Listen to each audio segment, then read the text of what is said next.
আমাদের আপনার এই লিস্টের সেলিব্রিটির মধ্যে আপনার লিডার ওয়েং রয়েছে, একজন প্লেবয় কার্টি আছে, কার্ডি ভি আছে, আপনার ইরিনা শেখ, ক্রিস্টিয়ানো রোনালদো ওনার এক্স গার্লফ্রেন্ড। আমাদের কোম্পানি রেভিনিউ হিট করেছিল $1,000,000 ফার্স্ট ইয়ারে। প্রথম বছর অনেস্টলি স্পিকিং ফার্স্ট ইয়ারে আমরা $1,000,000 রেভিনিউ তো আমাদের কোম্পানি হিট করেছিল। দেন গ্র্যাজুয়ালি আমাদের এখন revenue per year $7 to $8 million পার ইয়ার। আমার সাথে যাকে দেখছেন তিনি হচ্ছেন বাংলাদেশের সন্তান রিজ চৌধুরী। মার্কিন যুক্তরাষ্ট্রে গড়ে তুলেছেন কোটি টাকার ব্যবসা এবং গত কয়েক বছরের মধ্যে এই ব্যবসা প্রতিষ্ঠানটি তিনি দাঁড় করিয়েছেন, যেখানে বর্তমানে বিশ্বের বিভিন্ন দেশ মিলিয়ে 180 জন এমপ্লয়ি রয়েছে। একসময় গুগলে চাকরি করতেন, লোভনীয় বেতনও ছিল, কিন্তু সেটি ছেড়ে দিয়ে ব্যবসা শুরু করেছেন। আমরা তার মুখ থেকেই শুনব তিনি কি করছেন এবং এটি কিভাবে সম্ভব হলো। লন্ডনে এসেছেন পরিবার নিয়ে ঘুরতে, পাশাপাশি ব্যবসায়িক কাজও রয়েছে।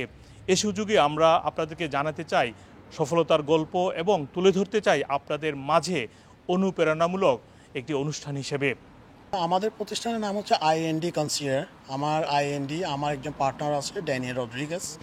আর আইএনডি স্ট্যান্ড ফর আই আমার মেয়ের নাম, ডি ডনাভান আমার পার্টনারের ছেলের নাম। আমরা প্রতিষ্ঠানটা স্টার্ট করেছি 2017 সালের জুলাই মাসে। আর বেসিক্যালি আমরা যেটা করি, আমরা হচ্ছে যারা এ লিস্টের সেলিব্রিটি আছে America and Europe, actually all over the world, তাদেরকে এয়ারপোর্টের প্রোটোকল সার্ভিস প্রোভাইড করি, প্লাস অফার সার্ভিসেস। অ্যান্ড তাদের যে ডিভাইসগুলো নিয়ে তারা মুভ করে, ওই ডিভাইসগুলো আমরা কন্ট্রোল করি যাতে কেউ কারো হ্যাক করতে না পারে।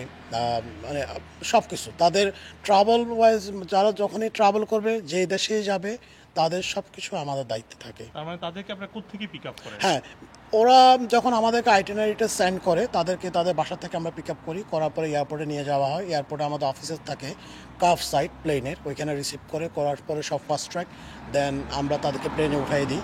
সে এক্সাম্পল, লন্ডন হিট্রোর থেকে কেউ যাচ্ছে আমাদের জিএফকেতে, তখন লন্ডন হিট্রোর থেকে আমরা যখন ওকে সিএফ করবো অন দ্য ফ্লিপ অ্যান্ড আমরা জিএফকেতে একইভাবে ক্লায়েন্টকে আমরা রিসিভ করবো প্লেন গেট থেকে, ফার্স্ট ট্র্যাক ইমিগ্রেশন, দেন আমাদের ভেহিকেলে বসে ওদের বাসায় ড্রপ আপ করে দিয়ে আসা।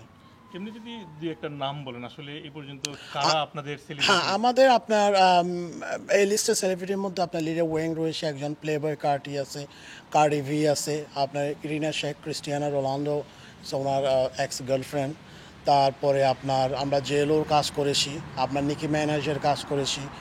ইউরোপ ওয়াইজ আমাদের অনেক, আপনি জানেন যে স্টিং দ্য ব্যান্ড গ্রুপটা আছে, ম্যাথিউ গর্ডন সামনার, আমরা ওর জন্য কাজ করেছি। দেন আপনাদের এলটন জন সাহেব আছে, আমরা ওনার জন্য কাজ করেছি। দেন অনেকগুলো টেনিস প্লেয়ারের জন্য আমরা কাজ করেছি, renowned tennis player, obviously Rafael Nadal one of them. Then আমরা আমরা ফুটবল প্লেয়ারদের জন্য কাজ করেছি। তারপরে আপনার আপনি জানেন যে ডেভিড বেকহাম, ওনার যে ওয়াইফ যে ভিক্টোরিয়া আছে, ওনাদের একটা ব্যান্ড গ্রুপ ছিল, ওই ব্যান্ড মেম্বারদের জন্য আমরা কাজ করেছি। ওনাদের জন্য হিউজ কাজ করেছিলাম। 2022 সালে ওদের একটা রোড শো ছিল ইউএসএতে, from New York to Pennsylvania. আপনার এই সার্ভিসটা মানে কয়টা দেশে রয়েছে? আমাদের এই সার্ভিসটা এখন আমরা পৃথিবীর সব দেশে প্রোভাইড করি। মানে আনবিলিভেবল, আমি নিজে এখন বিশ্বাস করতে পারি না যে এতগুলো দেশ মানে কীভাবে লাস্ট 10 ইয়ার্সের মধ্যে আমরা সাকসেসফুলি সার্ভিস প্রোভাইড করতেছি। একটা আইল্যান্ড খুবই ছোট, তাহিতি, ওইখানেও আমরা লাস্ট ইয়ার সার্ভিস প্রোভাইড করেছি অল ওভার দ্য ওয়ার্ল্ড। আপনি ইউ নেম ইট, যেখানে যেখানে আমাদের ক্লায়েন্টরা আমাদেরকে জিজ্ঞেস করে যে তোমাদের ওইখানে আমাদের এই জিনিসটা প্রয়োজন, আমরা ওইখানেই সার্ভিস প্রোভাইড করি। এমনি যদি একটু জানার জন্য আর কি, আপনাদের বর্তমানে কতজন এমপ্লয়ি রয়েছে, আর আপনাদের মানে যদি ভ্যালুয়েশন করি আপনাদের বিজনেস বা এই কি পর্যায়ে রয়েছে আপনাদের এটা? আমাদের এমপ্লয়ি আপনার হচ্ছে 180 জন এমপ্লয়ি আছে। এছাড়া আমাদের 250 জন হচ্ছে আপনার কন্ট্রাক্টর হচ্ছে যারা নিজেদের ট্যাক্স নিজেরা ফাইল করে। আমরা একটা 1099 ডকুমেন্টস আমরা ইস্যু করি। এটা আপনাকে প্রিসাইজ নাম্বার বললাম, আমরা এপ্রিল মাসে ট্যাক্স ফাইল করেছি। নেশন ওয়াইড ইউএসএতে 250 জন রয়েছে, and all over the world আমাদের 180 জন এমপ্লয়ি আছে যারা আইএনডির জন্য কাজ করে। আর কোম্পানি যদি আমরা বর্তমানে আমরা ভ্যালুয়েশন করি, it should be around $20 million. $20 million। আচ্ছা, আপনি যখন মানে 10 বছর আগে শুরু করেন, এই যে শুরুটা আসলে কিভাবে হয়েছে? আমি জানি আপনি আয়ারল্যান্ডে ছিলেন, এক সময় আয়ারল্যান্ডে পড়াশোনা করেছেন, গুগলে চাকরি করেছেন, এই সুন্দর চাকরি ছেড়ে দিয়ে আপনি এটা কেন শুরু করলেন? ধন্যবাদ। বা আয়ারল্যান্ডে কেন এসেছিলেন? ধন্যবাদ, এটা ভালো কোয়েশ্চেন। আমি পড়াশোনার জন্য আয়ারল্যান্ডে গিয়েছিলাম। আমি ওখানে পড়াশোনা শেষ করেছি। শেষ করার পরে আমি গুগলে জব করেছি। দেন আরেকটা আইটি কোম্পানিতে জব করার পরে ইউএসএ যখন মুভ করেছি, তো ড্যানিয়েল রড্রিগেজ আমার পার্টনার, ওইখানে আমি ইউএসএতে আসার 1 বছর পরে আমি একটা কোম্পানিতে জবে স্টার্ট করলাম as a senior financial accountant. ওইখানে ড্যানিয়েল রড্রিগেজ ছিল আপনার মার্কেটিং ডিপার্টমেন্টে। তো আমরা কাজের পরে বসে যেটা গল্প করা এই করা, তো ওর একটা ইয়ে ছিল, ক্রেভিং ছিল যে একটা বিজনেস করা, আমারও ছিল। তো আমরা দুইজনে মিলে চিন্তা করলাম কিছু একটা করা যায় কিনা। আপনি জানেন যে আমেরিকাতে কনসিয়ার সার্ভিস বিজনেসটা হিউজ, হোস্টিং করা। তো ওইখান থেকে আইডিয়াটা করে আমরা প্রথমে এয়ারপোর্টে শুরু করলাম। প্রাথমিকভাবে আমরা জিএফকে এবং এলজিএ লাগোডিয়া আরেকটা এয়ারপোর্ট আছে, ওইখানে আমরা শুরু করলাম। আমরা আমেরিকান এয়ারলাইন্স, ডেল্টা অ্যান্ড ভার্জিনা, আরেকটা এয়ারলাইন্স ছিল, আই ক্যান রিমেম্বার নাও। ওই 3টে এয়ারলাইন্স আমরা অ্যাফিলিয়েশন নিয়ে নিলাম। ওই 3টে এয়ারলাইন্সে নেওয়ার পরে যখন আমাদের কাজ বাড়তে থাকলো, উইদিন 6 মান্থ আমরা ন্যাশনাল প্রত্যেকটা এয়ারপোর্টে অ্যাফিলিয়েশন পেয়ে গিয়েছি, অ্যান্ড দেন ইউরোপিয়ান স্টার্ট করেছি। এই যে ধরেন যে কাজটা আপনারা করেন, নিশ্চয়ই এটা প্রত্যেকটা এয়ারলাইনের সাথে আপনাদের একটা এগ্রিগেশন করতে হয়, বা ধরেন বিমানবন্দরের যে ইমিগ্রেশন সিস্টেমটা সেটাও কি আপনারা হেল্প করেন কিনা, না মানে কিভাবে কাজটা হয়? অবভিয়াসলি আপনার হচ্ছে এয়ারপোর্ট, আপনার প্রথমত এয়ারলাইন্সের সাথে আপনার অ্যাফিলিয়েশন থাকতে হবে। দেন আপনার হচ্ছে এয়ারপোর্টে যারা কাস্টমস অ্যান্ড বর্ডারে থাকে তাদের সাথে আপনার অ্যাফিলিয়েশন থাকতে হবে।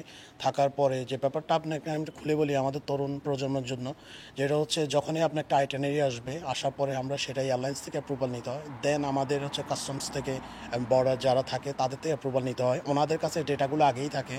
যখন আমাদের লোক এসে আমাদের ক্লায়েন্টদেরকে নিয়ে যাবে, পাসপোর্ট যখন স্ক্যান করবে তখনই এখানে চলে আসে যে এইটা হচ্ছে fast track client. So fast track হচ্ছে আমাদেরকে পে করার একটাই কাজ হচ্ছে, দেখেন আপনি যখন হিট্রোতে ল্যান্ড করবেন দেখবেন thousands of people ahead of you. আপনি বলেন যে আল্লাহ আমার তো অনেক সময় লাগবে, রাইট? আমাদের ক্লায়েন্টের সময় লাগবে না। ইটস 1 2 3, প্লেন গেট থেকে নিয়ে আসবে, আগের থেকে সব কিছু সেট আপ করা থাকবে। ওরা ফাস্ট ট্র্যাক বেড়ে যাবে, উইদিন 5 মিনিটসের মধ্যে তারা ইন দ্য কার। এইখানে আপনার কাছে আরেকটা ছোট ছোট জিনিস জানতে চাই। একটা হচ্ছে ধরেন আপনি যেহেতু মানে বাইরে পড়াশোনা করেছেন, ইউরোপে ছিলেন, এই যে ধরেন ইউরোপে যারা আসার পরে তারা আসলে এত বড় স্বপ্ন কেন দেখতে পারে না বা দেখে না কেন, আমার মনে মানে আপনি কি মনে করেন? এটা হচ্ছে স্বপ্ন আসলে সবাই দেখা উচিত। স্বপ্ন দেখতে হবে unlimited. I mean sky is the limit honestly. আমাদের যারা ইয়াং জেনারেশন আছে তাদের জন্য আমি একটা কথা বলতে চাই যে আপনার একটা কাজ শুরু করার আগে আপনার বেসিকটা খুব স্ট্রং হইতে হবে। কারণ আমরা স্কুল আমাদেরকে প্রিপেয়ার করে কলেজের জন্য, কলেজ প্রিপেয়ার করে ইউনিভার্সিটির জন্য, ইউনিভার্সিটি শেষ করার পরে আমরা কী করি, আমরা জব করি। তো আমি চাই সবাই পড়াশোনা শেষ করুক। পড়াশোনা শেষ করার পরে যে কোনো একটা প্রতিষ্ঠানে জব করতে হবে অ্যাটলিস্ট 5 ইয়ার্স। 5 ইয়ার্স জব করার পরে যখন তার স্কিল ডেভেলপ হবে তখন সে বিজনেসে যেতে হবে। স্পেশালি আমি এটা সার্ভিস ইন্ডাস্ট্রির জন্য বলতেছি। আর আপনার বাংলাদেশের যদি বলেন, আপনার বাংলাদেশে কোথাকার, মানে কোথা থেকে উঠে এসেছেন বা জন্ম কোথায় আপনার? আচ্ছা, আমি বাংলাদেশে, আমার বাড়ি ফেনী জেলায়। আমরা চিটাংয়ে থাকি। চিটাং থেকে আমি ম্যাট্রিক পাস করেছি। তারপরে ওইখান থেকে ইন্টারমিডিয়েট পাস করার পরে আমি আয়ারল্যান্ডে চলে গিয়েছিলাম। আমি ভেরি মাচ বাঙালি ভাই। আরেকটা জিনিস আপনাকে যে ছোটো করে একটু জানতে চাই, যখন আপনি এই ব্যবসাটা শুরু করেন 10 বছর আগে, আপনি কি ভেবেছিলেন এটা আজকে আসলে এই পর্যায়ে 20 মিলিয়ন এখন ভ্যালুয়েশন হবে আফটার 10 ইয়ার্স? না, শুরুতেই আমরা এভাবে চিন্তা করি, অনেস্টলি স্পিকিং আমরা শুরুতেই চিন্তা করি নাই। আমরা চিন্তা করেছিলাম ঠিক আছে আমরা স্টার্ট করেছি, অ্যাটলিস্ট আমরা সার্ভাইভ করার জন্য চেষ্টা করব। আপনি শুনলে অবাক হবেন, আমরা শুরুতেই স্টার্ট করেছিলাম একটা রুমে আমরা 3জন মিলে, আমি, আমার পার্টনার আর একটা এমপ্লয়ি ছিল আমাদের জন্য কাজ করতো। আমরা 3জন একটা ছোট্ট একটা রুম থেকে এই কাজটা শুরু করেছি। আজকে আমাদের নিউ ইয়র্কে আমাদের হেডকোয়ার্টার, আমাদের এলএতে অফিস আছে, আমাদের ম্যানহাটন অফিস আছে, দেন বাংলাদেশে আমাদের কল সেন্টার রয়েছে একটা, যে কল কত সেন্টার দিয়ে আপনাদের কত ছিল আপনাদের ইনভেস্টমেন্ট যদি মাইন্ড না করেন? আমাদের 500,000 ছিল ইউএস ডলার। বাংলাদেশে আমাদের একটা কল সেন্টার রয়েছে, যখন আমেরিকাতে সবাই ঘুমায় তখন কল সেন্টারটা কাজ করে। আমাদের ক্লায়েন্টরা যখন কল করে তারা কল রিসিভ করে। তার মানে হচ্ছে আইএনডি কনসিয়ার, ওরা আমরা 24/7 লাইভ। আপনি কি কিছু আর বলতে চান যারা তরুণ প্রজন্ম রয়েছে বা? আমি তরুণদের জন্য একটাই কথা বলবো, তোমরা পড়াশোনা শেষ করো। পড়াশোনার কোনো বিকল্প নেই। পড়াশোনা শেষ করার পরে তোমরা একটা কাজ করতে হবে, এই যে কোনো একটা জব করতে হবে অ্যাটলিস্ট 5 ইয়ার্স। জব করার পরে তোমরা টাকা সেভ করো। একটা কথা আছে যে if you save the money tomorrow, money up today, money will save you tomorrow. তারপরে যখন তোমার কাছে একটা অ্যামাউন্ট চলে আসবে, চিন্তা করো আমি একটা বিজনেস শুরু করব। আমি সবাইকে বলবো আমরা সার্ভিস ইন্ডাস্ট্রিতে বিজনেস করা দরকার, ওইখানে ইনভেস্টমেন্ট কম, রিস্ক কম। আমাদের বাঙালি যারা আছে তারা ইউরোপ আমেরিকা আসার পরে চিন্তা করে তাদেরকে একটা হোটেল খুলতে হবে বা রেস্টুরেন্ট বিজনেস যেতে হবে, গ্রোসারি করতে হবে। এখান থেকে বেরোয় আসো, তোমরা সার্ভিস ইন্ডাস্ট্রির কথা বলে চিন্তা করো। এই যে উবার যে অ্যাপস যে ডেভেলপ করেছে, অবভিয়াসলি এইটাও একটা সার্ভিস ইন্ডাস্ট্রি। একটা অ্যাপ করার পরে আজকে উবারের ভ্যালুয়েশন কোথায়? এই ধরনের ক্রিয়েটিভ চিন্তা করার জন্য আমি তরুণদেরকে অনুরোধ করব। আপনারা কত কম সময়ের মধ্যে আসলে আপনাদের ব্যবসা প্রতিষ্ঠান মানে ইনকামটা মিলিয়নে চলে গিয়েছে? হ্যাঁ, ধন্যবাদ। ঠিক আছে, আমরা অবভিয়াসলি আমাদের কোম্পানি এখন আমরা পাবলিক, আমরা সব কিছুই আমাদের ইন অর্ডার আছে, আমি আপনার সাথে শেয়ার করতে পারি। আমাদের কোম্পানি রেভিনিউ হিট করেছিল $1 মিলিয়ন ফার্স্ট ইয়ারে। প্রথম বছর? অনেস্টলি স্পিকিং ফার্স্ট ইয়ারে আমরা $1 মিলিয়ন রেভিনিউ তো আমাদের কোম্পানি হিট করেছিল। দেন গ্র্যাজুয়ালি আমাদের এখন revenue per year $7 to 8 million per year. তো ওই হিসাব যদি আমরা করি তাহলে আমরা ভেরি লাকি যে আমাদের টার্ন ওভার খুব দ্রুত $1 মিলিয়ন পৌঁছে গিয়েছিল। ধন্যবাদ।